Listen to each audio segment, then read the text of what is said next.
Okay, good afternoon. My name is William Heathershaw, and I am from the U.S., I think soon to be AKA Trumpland. I'm very excited for that, and at which point I'll probably never be able to come back to your fine country. So I will enjoy this right now. I lead business development for Shared2You, and we just released a new product called Appfluencer. And so if I haven't met you about Appfluencer, which gives you a 360-degree view of your users, which you can make more informed marketing and user acquisition and product development decisions. Let's chat after the panel. And so this is the Global Markets Power Panel. And I'm going to have everybody introduce themselves in a second, but I've been very fortunate to come to PGC Helsinki the last couple of years, and I feel like every year the discussion on the global markets is always a little bit different. So maybe 3 years ago, we talked a lot about Western studios and games entering Asian markets, and it really seems like the last 1 or 2 years, there's more and more Asian game companies looking to go overseas, whether that's through M&A. And there's actually some huge activity this year, like Netmarble's $150 million investment in SGN, or Tencent with Supercell, of course, or opening offices in San Francisco or London. So there's a lot going on all around the world. And so it's very interesting to take a look at how game companies are responding to the market changes. So I'm glad to have such a esteemed panel here, and each has a very unique perspective of this topic. And so I'm going to have everybody introduce themselves, and just to have some fun. And also, I like to make this panel as memorable as possible, not just in your minds, but I want the marketing department at Steel Media to make sure they have a photo of each of us so they can use in all the promotional activities in the future. And so because this is the power panel, I want everybody, after they introduce themselves, to make like a power pose. And so let me do one right now. So this is the great power panel. All right, so that should be the front page of the next brochure. Okay, yellow. All right. Is this mic working? Yeah, great. And if you stand up as well. It'll be more powerful, right? So the photographer can get you. That'd be fantastic. Yeah, great. I'll do the power pose in a second. Just to introduce myself, I'm Jelle Koistra. I am the head of product development at Newzoo Mobile. So that's Newzoo's mobile division. And we help companies in making strategic decisions and by providing them with market intelligence. And power pose. So let's do the bathroom's right over there. So that.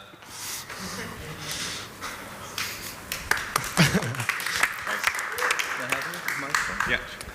Hi, I'm Kieran. I'm business development director at Nexon. I'm leading the corporate investment division, unit in London.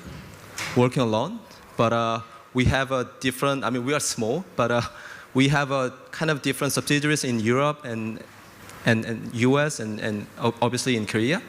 And I'm supposed to relocate from London to South Korea very soon, next week. Power pose. Oh, you got a mic. You need to do the power pose. Okay.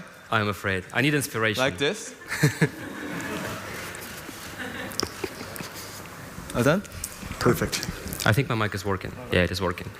Hi guys, my name is Vlad. I'm a co-founder of a company called Creative Mobile. We're based right across the Gulf in Tallinn, Estonia. It's a fun town. Next time you visit Helsinki, do the boat trip. One day you won't regret it. Just let me know in advance so I can leave the town while you're partying. Anyway, we're perhaps best known for our exploits in the racing games genre. We made quite an impact there, building one of the biggest franchises in the segment. But we also operate a publishing business where we mostly help developers move westwards, whether from Eastern Europe, where we are perhaps best connected, or from Asia. We have some partners and clients in Southeast Asia as well. And yeah, basically that's what we do. And my power pose would be, I don't know, this.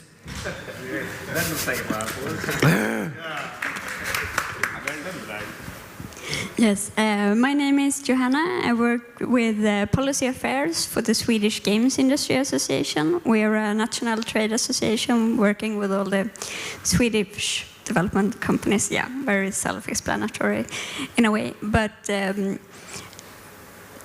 I think this panel especially is very interesting because it's even if the Swedish industry is strong in the world, I think when it comes to going east, we are maybe not the strongest card in this panel, but it's still like growing and also for us to look west. And I will also do a power pose. Yeah.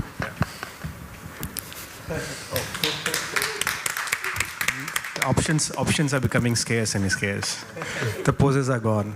Yep. Hi, some of you just heard. This is Manish. I'm CEO for Nazara Games, headquartered in Mumbai, and we are a mobile game publisher across emerging markets, Indian subcontinent, Southeast Asia, Africa, and Middle East. And we are looking for developers to come and join us in those exciting markets. And my power pose is.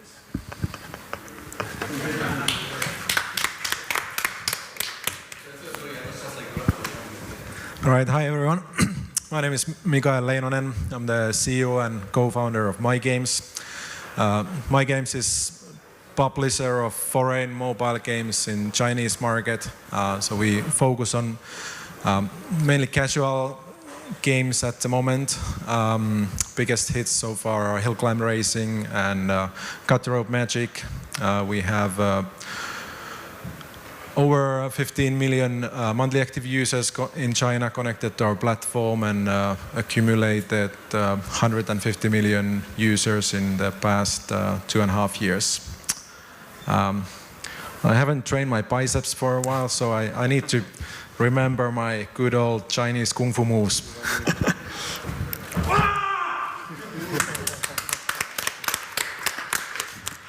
That was awesome. And so I gave everybody a heads up as far as the questions that we will discuss, but I did not give you a heads up for the power move, so thanks for being a lot of fun with that. Okay, so we have 20 minutes to cover a lot. And so I'm going to ask everybody a specific question, and then ideally we'll have some time left to answer some questions from the audience. But let's start with Jelle, since you have the best idea of the overall global market, and then we'll kind of dig a little deeper into it. And so you help your clients understand, different markets around the world. And so over the past 6 months, what has been kind of the most interesting case that you have helped your clients encounter, or that they've come to you with? Well, what has kind of changed in the last 6 months? Yeah, I'll stand up because otherwise half the audience can't see me. So there's been a couple of things that clients have been interested in the last couple of months. I think one of them would definitely be something that we've talked about a lot earlier, which is China and other Asian countries, and really seeing the potential there and looking at how to get into the action. And China in particular is, of course, a very steep learning curve, and something that we're working on right now is profiling all the different app stores of China and scoring them based on how many people do they reach, how is the usability, how is the search functions, all that kind of stuff. And that's something that we'll launch in the coming weeks. So that's cool. And other things that people have been bugging us with, so to speak, is esports. A lot of brands outside of games are looking at esports, seeing a potential, but not really understanding the market, and asking us, what is it about, and who is watching it, what do these consumers look like, and what are they doing, what are they spending. And I think finally, one last thing that we've got a lot of questions about, of course, is Pokemon Go. And what does it mean for the industry? And is everything going to be Pokemon Go now? And of course, we don't think it will be. But we do think that Pokemon Go is really a first commercial success for AR. And I think more similar games using those kinds of innovation will come. Okay, great. Thank you. So it's a great kind of high-level perspective of what I believe as well a lot of developers are really interested in the last several months here. Now, specifically Vlad, and so like you mentioned, you have a lot of games, hundreds of millions of users, and so you guys are always thinking very strategically about what markets do you next address and invest more of your resources into. So kind of what are you looking at now for a new focus, if at all? Of course we are, and we enjoy the benefits of being based in a tiny country. As a result, the company was designed from day one to look outwards and look at the overseas markets to explore, because if you're making beer in Estonia, you can make a living. If you're making video games, it's just 1 million people. And the two markets we are actively engaging with or looking to engage with recently are India and the Middle East. And don't get me wrong, I'm very aware of the fact that the Middle East includes some very different countries and different cultures. But for the purpose of the discussion, let's just put them in the same basket. So these are the two recent high priority directions for us. But despite the obvious differences, they all fit within the same decision-making framework, which we apply when looking at potential new markets to explore. And there's 3 or 4 conditions that we expect to be fulfilled. The first condition is obviously the consumer interest. If a certain game is being received well by the audience of a specific country or region, and ideally that interest is expressed in LTV, because people paying a lot of money in the game is the ultimate confirmation of consumer interest.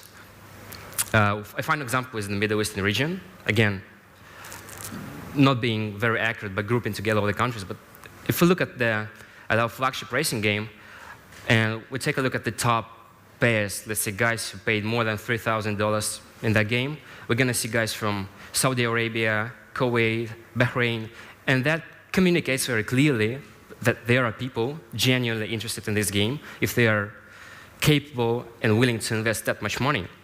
And if you look at the revenue per paying user, we see numbers that exceed the US average by a factor of 2 or 3. So that's a very good confirmation that we should do something about that market. India, on the other hand, obviously does not demonstrate revenue per user which exceeds the American numbers. But with one of our games, we're seeing strong interest, which is, again, an anomaly we can easily observe. Specifically, that's a bike racing game. And you don't have to be brilliant to figure out why bike games are being well received. So that's another sort of confirmation that comes in the form of high review scores, more downloads than usual, and that leads us to try and do something there. The other condition that needs to be fulfilled is obviously the market size, the potential market size. We have great metrics in Switzerland, we have great metrics in Norway on a per user basis, but obviously there isn't that much people living there for a potential joint project or a licensing deal to really make an impact for us. And we're very aware of the fact that the most valuable resource we have is the focus of our people. We're not a large company. We're not 500 people, not 1,000 people. We cannot just, hire 3 guys and have them work in a specific country. So instead, we have to prioritize. And obviously, we want to prioritize the markets that are larger so we can extract the maximum benefit. And the final condition that has to be met is some problem that prevents us from achieving scale. Either a cultural problem or an economical problem, because, again, if we look at Switzerland, there are not many barriers that prevent entry. It's a European country. The languages are easy to translate into. We have people in the team who speak those languages. The platforms are well represented. If we look at India, for example, obviously there's a whole bunch of hurdles we need to overcome. The payment providers, the local distribution platforms, the ad networks that work specifically in that region, the cultural differences, the language, yet again. So there has to be some fundamental problem that is kind of blocking the deal, but there has to be a solution to that problem. And this is the reason why we are not actively working on, in South Korea, for example, because we don't really see a solution to the problems we're facing there. The fierce competition, the cultural differences, we don't have a recipe for success. But with the Middle East and with India, we found partners who we think can solve those problems for us. And we basically do licensing deals or co-publishing deals there to enable us to explore the whole depth of the market without losing focus of the main company. Great, thank you. And you did mention some obstacles and barriers to entry. And of course, by having a partner in that region helps a lot with that. But a lot of times we're not able to do that for several different reasons. Maybe we can't find a partner that necessarily thinks our game is the best fit, or maybe we just want to go at it alone. And so sometimes we'll have to take a look at maybe some of the regulatory concerns. And so, Johanna, if you're able to maybe discuss a little bit things that game developers should consider when looking at new markets, whether it is Sweden or whether it's Swedish or other Western developers that hit up other markets. Think of the children. Yeah, usually that's usually used as an argument against games, that think of the children. But I think about as a game developer, especially when it comes to new markets, games are usually regulated as a child product or a child toy, or sometimes it's like anticipated for with different kinds of regulations because you want to protect the children. So always take a look at like how are children. How do you treat children in the countries you're going to? But I think Sweden, for example, we're actually really an export country when it comes to games. I think we're the 20th largest market for games in the world, but for the Swedish company, exports 99% of all the games. And I think it's also because you need, as game developers, good partners are great, but thanks to the digital market, you can also do publish yourself directly on the platforms, and the platforms do handle a lot of the tricky questions. And I think most people, or most companies actually have the games out on almost all the markets, if you're on App Store or Google Play, for example, or at least it's theoretically impossible. Maybe you don't sell so much in all the countries, but it's still theoretically possible.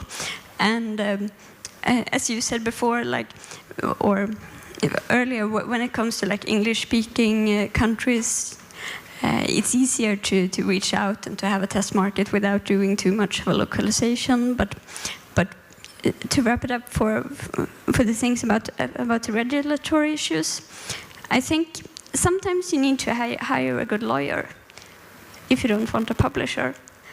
And sometimes it's also good to like copy paste and see what other people do. I think sometimes it's also, there is a bit of a difference because I think it's in Scandinavian countries, you kind of, as a company, you're expected to be kind or to be nice or to do things in like a proper way. But I think there is other other cultures where it's more as acceptable to do like anything you'd like, as long as you don't get caught. So that's also like a bit of a difference that you might need to think about, how you are perceived as a company, if you're the nice guy or you're the guy who's trying to do everything you can. That's a great point, because there's definitely a lot of markets out there where it's like, well, it costs a lot of money, a lot of time to do things the right way, but so it's definitely a decision your company has to make. So some great points. Okay.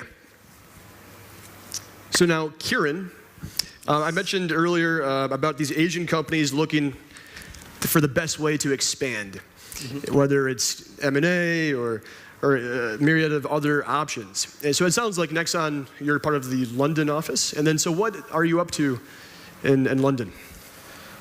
Well, actually, as I mentioned earlier, that I'm working alone, even though we have an office in Berlin, which is Nexon Europe, but they are pretty much like PC-centric live and ops. The thing is, the thing why I'm working alone at Nexon London office is I am very customized to chase the opportunity popped out from Europe, because it's a very scattered, scattered market. There are a lot of difference, but the thing is, we usually have a misconcept, which is a sort of hypothesis that usually Western market is just, there are a lot of similarity. but truth is not.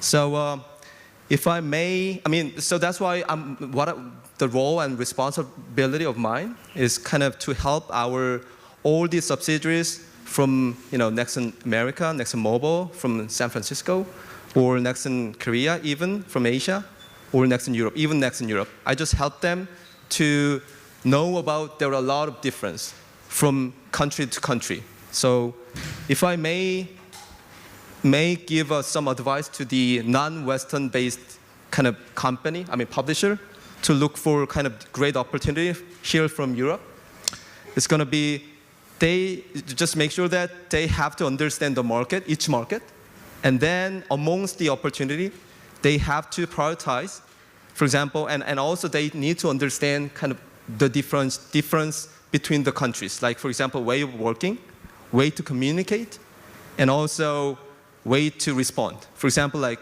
in Finland, usually they are very shy at first time, but after Labanto or completely drunken, they are easily to speak out more transparently. So, which is, if I don't know about it, I cannot proceed the discussion more productive way. So that's a really key issue for especially like Eastern companies, because they have a kind of wrong sort of stereotype about the Western market. So break the kind of stereotype and prioritize the kind of opportunity upon the what they are looking for, and then they probably just meet the guys in the real world. So then probably it's going to be very beneficial if they have a chance to kind of drink a beer, and then they speak honestly. Then they are able to catch up some like great point from the developers, and then maybe they can take it from there. Great. And then Kakao. Finnish developers use Kakao to chat. Well, Kakao used to be a very strong and influential kind of platform for the game developers. But the thing is, gaming is like very universal. Even though, as like Vladimir said that Korean market is very kind of unusual, because Google is like just 5% in terms of market share for the portal. So Naver is like very strongest market share. They are kind of parent company of Line. But interest, I used to work for Naver before Nexon. But the thing is, they are very, very powerful platform. But nowadays, like considering the nature of the game, it's universal, obviously. So Apple and Google are getting like powerful, and Kakao a little bit faded out, and they are more focused on messenger service, and also adjacent market, which is a kind of Kakao taxi, which is very Uber-like, but they are dominant. So Kakao is not that powerful as it was. Thanks for the update. I haven't really heard much about Kakao in the last couple of years. Yeah, that's great. And so that's Asian companies going west. And then, Mikhail, you're helping Western developers go to China. And so, of course, we always discuss different interests, different characteristics of what a game should be, different tastes. And so I'm not sure how many games you're publishing per month, but what are you looking for when you're looking to publish a game that has the great potential to be successful in China?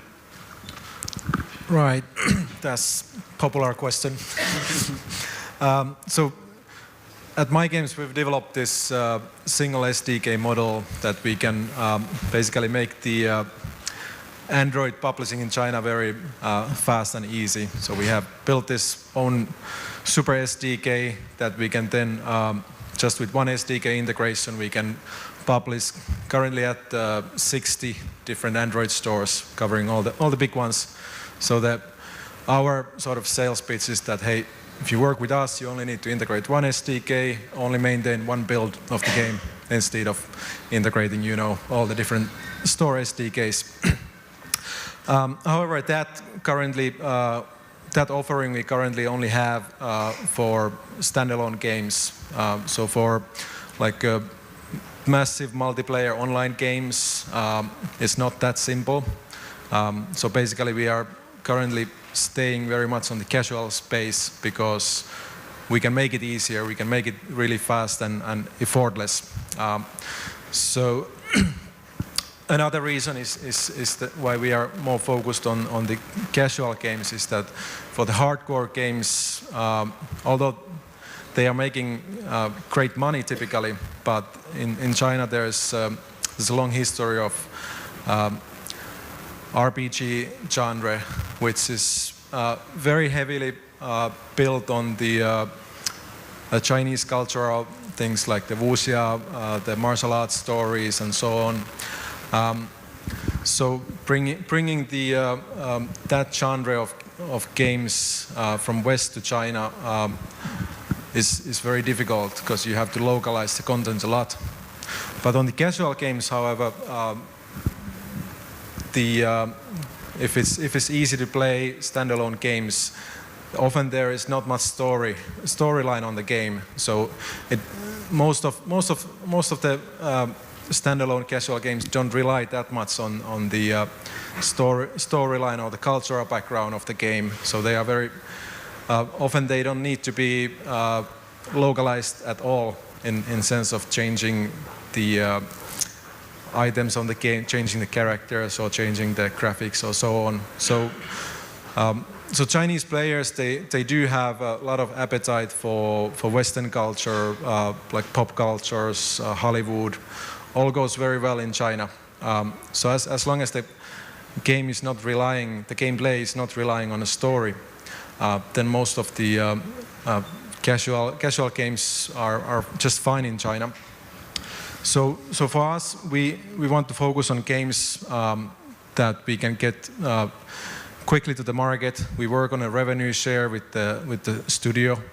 So we want to keep the workload small so that the studio can they understand the risk and they are willing to do the workload, the necessary changes on the localization. So that basically limits us to smaller projects. We don't want to spend 1 year and hundreds of thousands of euros on modifying the game to the Chinese market. So games like Hill Climb Racing, or now we are going to publish the Flare games, Non-Stop Night. Those are very good examples of games that you basically don't have to localize at all. Just change the language and add the billing, and it's pretty good to go. The most important thing that we are looking at is the monetization metrics. So at the moment on the Chinese Android store, the advertisement-funded model doesn't work very well. It's very hard to, if you want to publish in all the major stores, it's very hard to do the advertisement model there. We are working on our own solution for that. There are also a lot of other companies working on a solution. Hopefully after 3 or 6 months, we would be able to start to look at ad-funded games. But at the moment, we have to get our money only from the in-app purchases. So that then limits us to games that are, no need for localization. Oh yeah, then there's the file size thing. The file size needs to be small, and then has to have a strong in-app purchase monetization metrics. And then if we want to be risk wary, then we would look at games that have already been published in other markets and can provide the proof with those metrics, because then the user acquisition in Chinese Android stores is still heavily reliant on the stores giving us featuring. So the better track record the game has in other markets, the easier conversation it is for us to get featuring from the stores. So I think those are sort of the. Of course, the game has to be good, and we have to love it, and we have to believe in. But those are sort of the hard requirements that the game has to tick on every boxes in order for us to publish. Great, thank you. Yeah, I feel like China has been super popular the last few years, and a lot of Chinese publishers have now even been coming overseas to help Western game developers. And so I've heard this pitch a couple of times, including myself. I used to work with Sky Mobi and doing this. And so what I love now, in addition to the Chinese market, we have Manish. And you're focused not only on India, but like you mentioned before, the Middle East, Africa, other developing markets. that's a lot to focus on. A lot of cultures, languages, distribution channels. So how can you recommend game developers do it themselves, and of course then give a pitch about how you're able to help cover all those markets as well? I think, Abe, there's a lot of markets and they are not homogeneous markets. Each market is very different. So I do not suggest or say that we know all those markets. And so what we run there as Nazara is most important thing is we have identified our consumer segment, which is really first-time mobile gamer, which is a first-time mobile internet user. And like Michael was making a point, that's the user which is not really a gamer. That guy is coming and maybe playing the game for the first time in his life or her life. And to that user, if you give him a complex narrative, backstory, fatui, in-app purchases, meta game, he's going to run away. He's going to just run away like he has seen a ghost. So what we do is we have segmented the market and found that there's a common theme of this first-time mobile gamer whose outlook is that I should be able to pick up and play the game immediately. I should not be spending too much amount of money in downloading the game because the file size really matters. And then I just want a curation of a choice that if I download this game and I don't like, can I play some other game? Yeah. And more importantly, this guy is not seeking a game. Like Google Play, when you go, you already are into the mind frame that I want to play some games. This user is a very instant gratification user who is impulse buyer. And when he sees an ad while he's surfing of a good racing game or a good action game or let's say a shooting game, clicks, and that's where the subscription service for us really works. Because these are very, very simple. You may call it 5 years back, 6 years back games.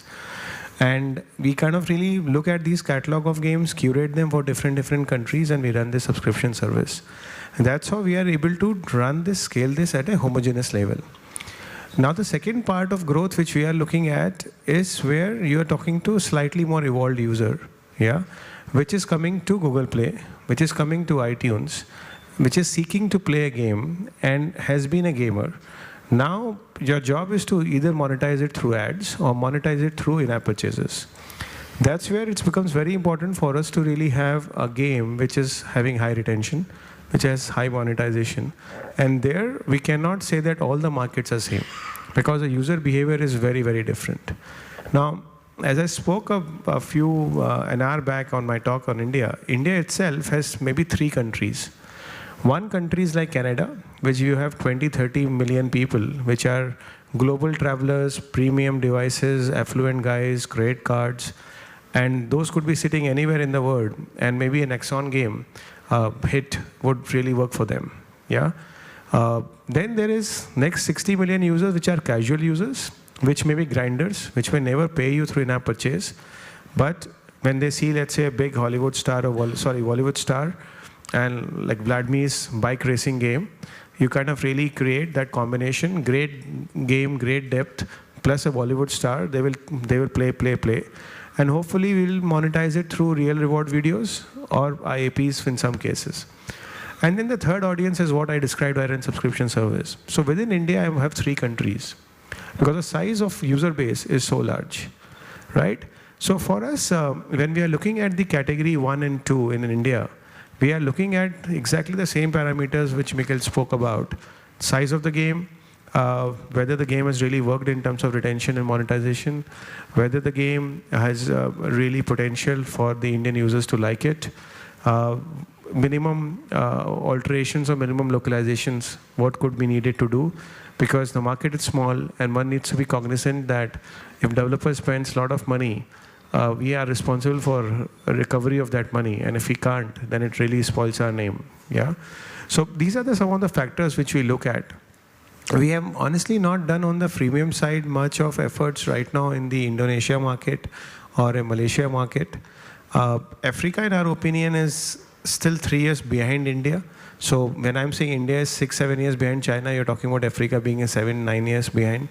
So right now our focus is to really tap the explosion which we are witnessing in terms of gameplay in India? And how do we really create a two-pronged strategy? One is a subscription service, and other is a freemium market, and within that you can look at games which are a lot of depth, which can give you retention, and the second is games which can give you monetization. And the consumer segments are very different for both these games. Great. That's a lot, but it's fantastic. And I think everybody will be available to meet and greet outside here. And I'm looking forward to the dinner tonight, so thanks for sponsoring the dinner tonight. My pleasure. All right, let's give everybody a round of applause.